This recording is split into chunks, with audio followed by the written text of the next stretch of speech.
Hi everyone, thanks for joining me for this demonstration of the Form PI1 General Application, or PI1 for short. In this module, I'll be showing you the cover sheet. It provides general instructions for preparing the workbook. At the top, you'll see the version number for the file and the FIN number. There are files available to download for 25, 100, or 400 FINs. Please use the smallest file version to meet your permit needs for the optimal file speed. For each workbook release, we post a version number and a patch number. The version number is before the decimal and the patch number is after the decimal. For example, version 3.2 is version 3, patch 2. Versions are when something major has changed and the application materials would be inaccurate without the update, such as a county redesignation or a rule requirement change. Patches are for minor changes and fixing existing features, like a drop-down is missing or an option or instruction is being updated. This will help applicants and permit reviewers keep track of the versions and what changes with each posting. While we recommend always using the most recent version available, submitting the latest version number but not the latest patch version is acceptable. As noted here, the workbook must be completed in order for the features to function correctly. The questions visible and data requirements change depending on the responses provided, so going in order is important.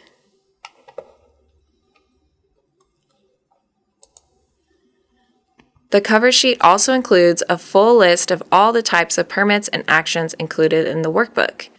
You'll notice it is most NSR permitting actions. We also have a list of permitting actions not included in the workbook.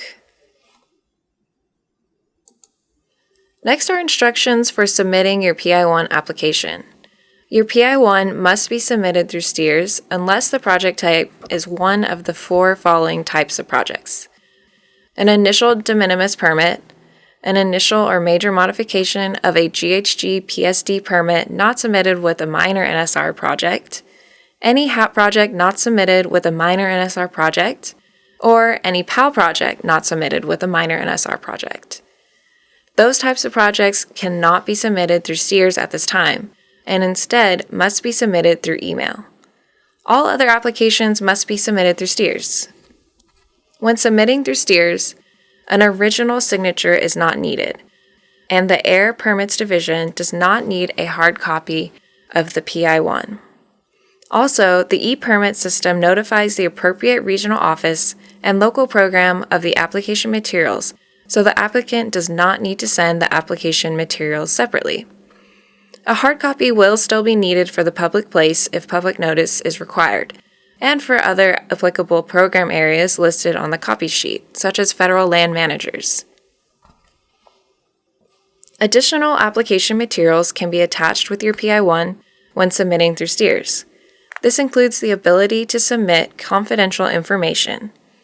If the attachment is larger than 50 megabytes, or the file type is not accepted in STEERS, then submit through the TCEQ FTPS. Throughout the workbook, you will find links to helpful web pages, such as the link here. This will take you to the TCEQ FTPS help page. For the four project types that cannot be submitted through STEERS at this time, APD does need a hard copy with an original signature of the general sheet. An original signature is not required when submitting through STEERS.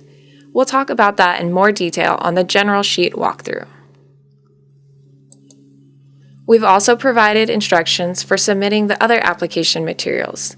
While the PI1 includes a lot of the application representations needed, there will be additional materials that need to be attached, such as calculations, netting tables, area maps, and more. All application attachments must be submitted electronically through STEERS, email, or FTPS. Hard copy courtesy copies are not needed by APD. Submit all workbook files as electronic workbooks, such as Excel with formulas viewable, rather than as a PDF.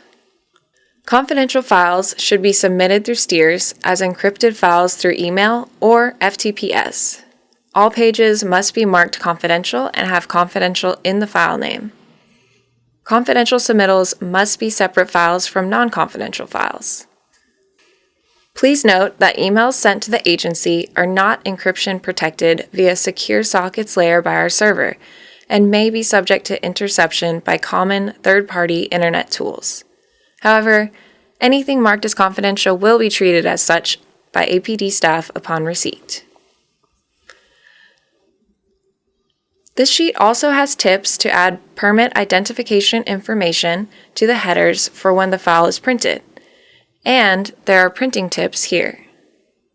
While the Air Permits Division does not need a printout of the workbook, the applicant may need to print the PI-1 for other offices when applicable, as well as the public place if public notice is required.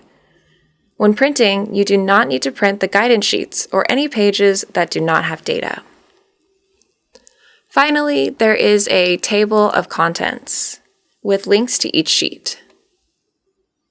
The workbook is divided into two sections: application materials and guidance materials. The application materials are sheets that require data input from the applicant.